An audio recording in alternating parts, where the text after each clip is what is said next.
And the second symptom is unusual health problems. So you have pains, you have funny diseases, you go to doctors, they don't understand, they take analysis, they don't find anything, you take medicine, it's not going, and you stay like that for years.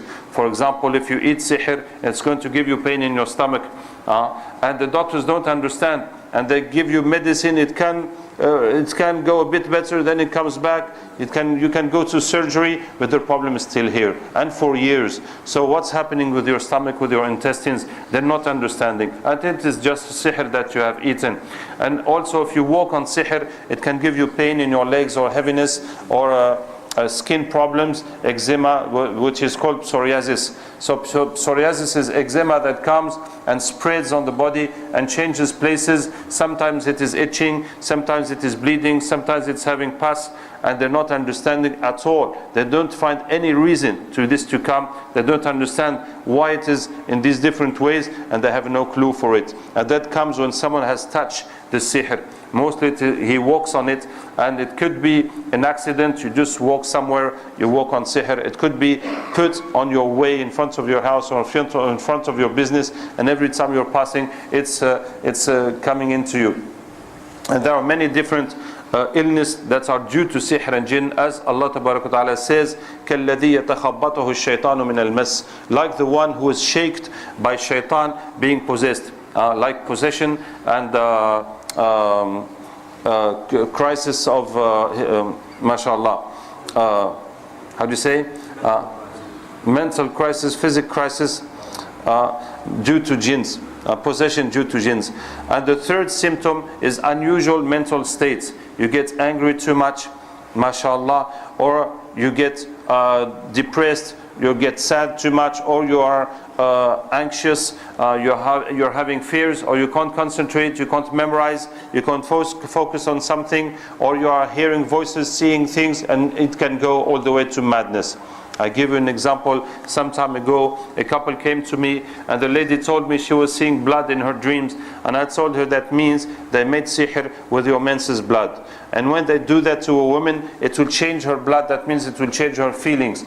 If her husband speaks, it makes her nervous. If he wants to touch her, she cannot bear it. She told me that's exactly what's happening to me. I told her that's what Allah Ta'ala has said, فَيَتَعَلَّمُونَ مِنْهُمَا مَا يُفَرِّقُونَ بِهِ بَيْنَ الْمَرْءِ وَزَوْجِهِ. They learn from them how to separate a man from his wife. So a couple was fine, and suddenly starts arguing, shouting, saying bad things, talking about divorce. Woman cannot sleep with her husband. She has too much pain, or something is making her run away from her husband with no reason, and that is sihr. So that is the third symptom, is unusual mental states. And the fourth symptom is nightmares. So what they do as sihr or jinn will appear in your dreams. It naturally comes in your dreams. For example, if they do sihr, they put it in a grave, or they put it in a graveyard. So that is to attract someone to death. So you will be feeling like a dead person, always tired. You just want to lie down. Even if you sleep, you're always tired, and you don't have any more pleasure in life. You don't have any more hope of something, and you're thinking about death, and you start dreaming about dead people. So either dead people, you see them alive, or live people, you see them dead, or you see yourself dead, or you see graves in your dream, or you see funerals. So by any means you see things linked to death.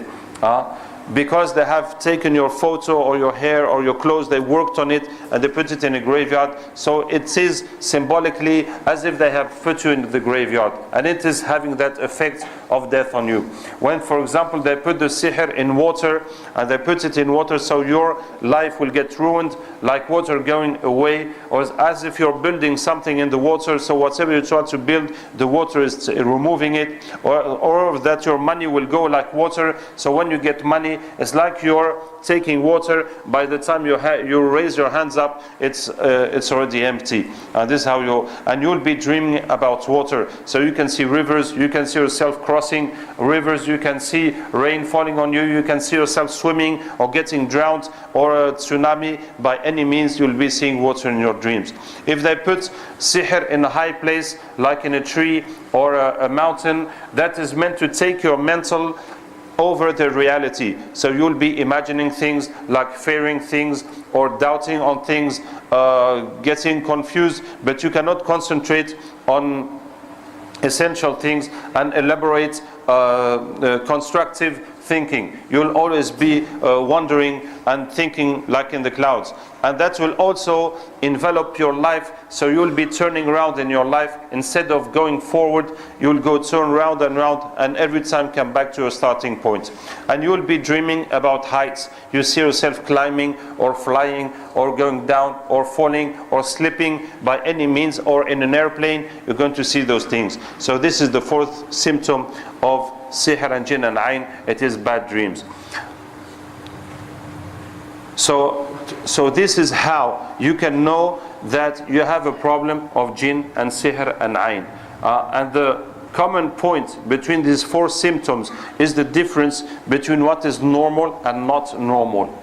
So when your blockages are unusual and repeated, you know this is not normal. When your health problem is not understandable by medicine, so you know there's something that's not normal. Because we all know that today medicine is so much advanced that there's not any slightest thing they cannot see. So if something is happening they don't understand, so it is probably caused by sihr or jinn or ayn. And mental unusual states. I mean, if a couple is fighting because the lady is wasting too much money, or she's passing too much time on telephone with her friends and not making food, so you understand. Or if the man is coming late or doing some bad things like drinking, so it is normal there's going to be argument. But as for nothing, and they start giving me a glass of water, why are you talking to me like that? And starts arguing for nothing. When you come to see there's nothing. So that is what is unusual. So if you see that, what can you do about it? So